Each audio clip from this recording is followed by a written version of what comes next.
Okay, this is more in the series. Since I'm rolling with it, this is from William Durant's Story Civilization, Book 2, The Life of Greece.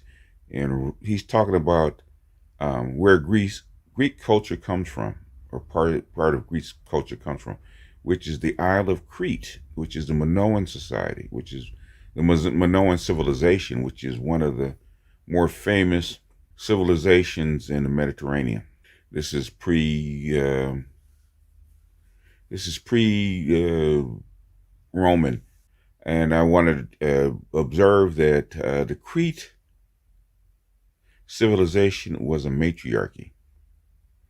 I'm just going to read a couple of paragraphs from this book from William Durant, and we'll compare it later to Greek patriarchy, because this a lot of what we see in Greek society and parts of Roman society actually came from Egypt to Crete and then to Rome and Greece. The use of a man to signify all humanity reveals the prejudice of a patriarchy, a patriarchal age, and hardly suits the almost matriarchal life of ancient Crete. For the Minoan women does not put up with any oriental seclusion, any purdah or harem. There is no sign of her being limited to certain quarters of the house or to the home. She works there, doubtless as some women do even today. She weaves clothing in baskets and grinds grain. She breaks bread. But she also labors with the men in the field and the potteries. She mingles freely with them in crowds. She takes the front seat at the theater and the games. She sweeps through the Cretan society with the air of a great lady, bored with her adoration. When her nation creates its gods, it is more often in her likeness than in a man's. Sober students, secretly and forgivably enamored of the mother's image in their hearts, bow down before her relics. Remember I was saying the first deity was a female. And why? Because for most of humanity, the father's role was not known. Skipping down. This is really the reason why. Okay, this is the religious section of Crete, and Crete is a Memphite religion under the sign of Taurus. Because anytime you see a female in a bull or cow in a bull, that's Taurus. That's Taurus, and that is Memphite theology. Got to remember, these astrological ages last for about 2,000 years. So that's plenty of time to set in a certain type of religion. Like the religions that we have are Piscean. For the most part, look all over the world, they're pretty much Piscean. And that is evolving into something else. You have the age of Aquarius, which means information. So our gods are becoming centered around technology, but that is a story for a different day. Since his death rate is high, he pays devout homage to fertility. And when he rises to the notion of human divinity, he pictures a mother goddess with generous mammæ and sublime flanks, with reptiles creeping up around her arms and breasts. That's Hathor, coiled in her hair or rearing themselves proudly from her head. He sees her in her basic fact of nature, that man's greatest enemy, death, is overcome by a woman's mysterious power, reproduction.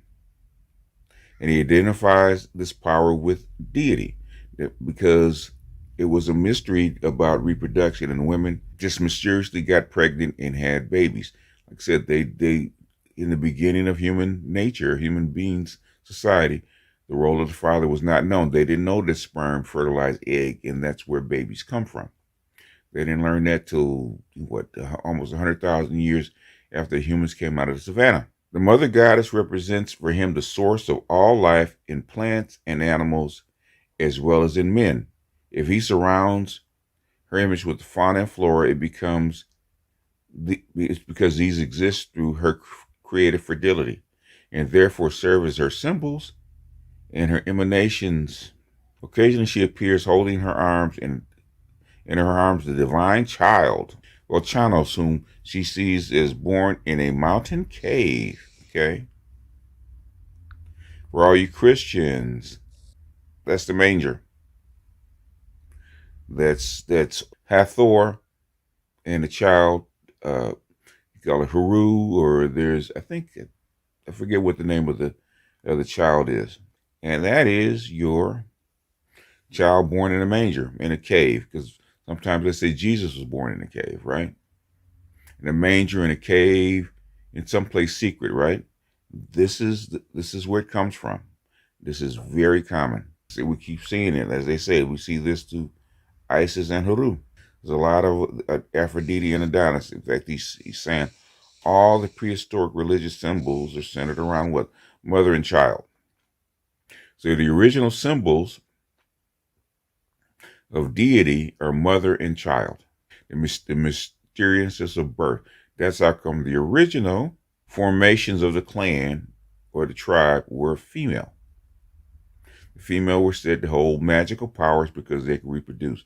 They could make more children. They could make more human beings. You also notice a difference between the patriarchy, where women had no rights or very little rights, in a milder patriarchy, such as we're going to see in Athens, to where they have equal rights and they're worshipped, even though the males are still king.